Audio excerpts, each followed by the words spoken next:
Whether you work in youth ministry as a full-time career, as a part-time employee, or even just as a dedicated volunteer, there are 6 essential qualities that every good youth worker has. And I cannot tell you how many people I've spoken to that are in charge of the youth program at their church, normally because nobody else wanted to do it, but they're so nervous that they don't have what it takes. They know that their heart is in it and they love working with the youth, but they feel like they're lacking some sort of secret knowledge to do the job well. If you feel that same worry, let me give you some good news. You already have the most important quality that you can have: desire. Now, you may not feel special for having this quality, but I promise you that this is not something that everyone has. It's unfortunately not even something that all youth workers have. So then, if you're ready to hammer down on the fundamental characteristics of being someone who can build strong relationships in their group, let's get into it. The second important quality is a basic understanding of the gospel. A lot of youth workers fear this because they're not biblical scholars, and so they wonder, how am I supposed to be able to teach anybody? But the beautiful and exciting thing is that as you plan your lessons, your own biblical knowledge will increase just from more time spent in Scripture. We all understand that Christ was someone that acted out of love. He didn't come to change the world with war and hatred, but rather through compassion and service. His sacrifice of death is the ultimate sign of God's grace, and his life serves as a perfect example of how we should be in relationship with each other. If you keep these core beliefs at the center of every one of your teachings, you will succeed. And if you truly don't know where to start, I would recommend that early on you just go through the parables of Jesus. They all show us different facets of what it means to live a Christ-centered life, and you can kind of just go down the list one at a time as the leader, and it makes it really easy for you. Another resource that I love is the YouTube channel Cross-Examined, because they articulate answers to really commonly asked questions,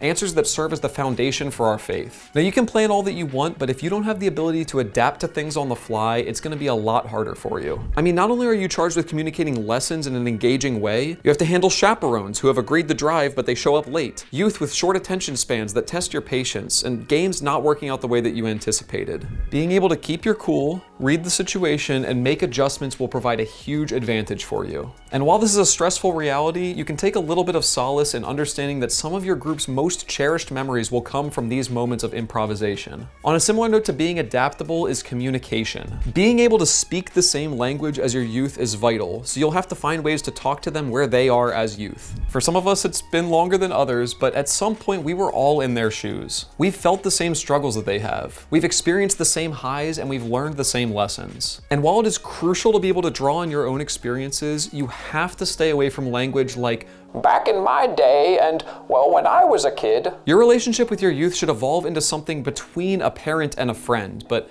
even at age 25, it is hard for me not to sound like a dinosaur when I talk to them. You should use your role as a mentor to help find opportunities to elevate the members of your group by identifying individual strengths and then giving them a chance to exercise them. Never downplay what they're going through, because to you as an adult, someone getting their license might remind you how much of a baby they are. To them, that's everything, and they're finally old enough to drive. If you get excited for the things they get excited about, help them navigate tough times, and just generally walk alongside them in the journey of life that they're going through, it is really hard for you not to be somebody that they look to for guidance. And that all might sound pretty daunting, but if you have this next trait, it's a lot easier.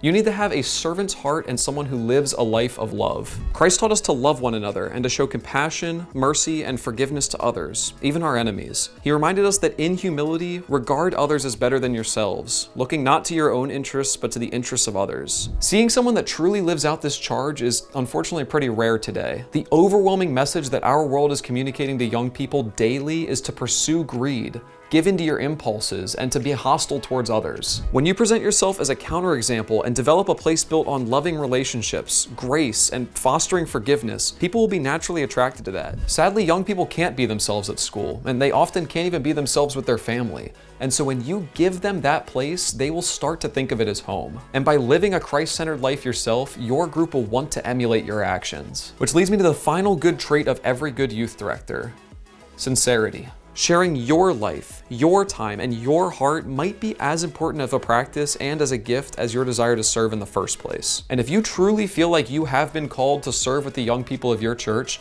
you have been given an amazing gift that you should share with them. Be yourself. Share your own journey, your joys and sorrows, your fears and moments on the mountain. Your group may become a reflection of you in a sense, and that's healthy. Building a strong relationship with your youth and sharing the real you will help them open themselves up to one another and form a cohesive group bound by love. Young people deeply want a place like the one that you're building, and so remember the words of Psalm 32:8. I will guide you and teach you in the way that you should go. I will counsel you with my eye upon you. The lessons that you're sharing with these young people are literally shaping who they are going to be in the future. And so it is vitally important that every lesson that you share actually has a chance to land with them. If you just talk at them for an hour, they're probably going to be bored and not get anything out of your lesson. But if you just play games nonstop, you might pull a lot of people, but you're never going to get a chance to build anything important. To help you out as much as possible, I want to introduce you to something we've been working on for a long time. It's called ActuallyFun Pro, our monthly service that provides you with the highest quality curriculum that actually works. Every month you'll be sent 2 of our game-driven lessons. These are lesson plans that not only give you everything you need to have a meaningful and interactive discussion around a specific topic, but more importantly, it also gives you a game to play that illustrates that lesson.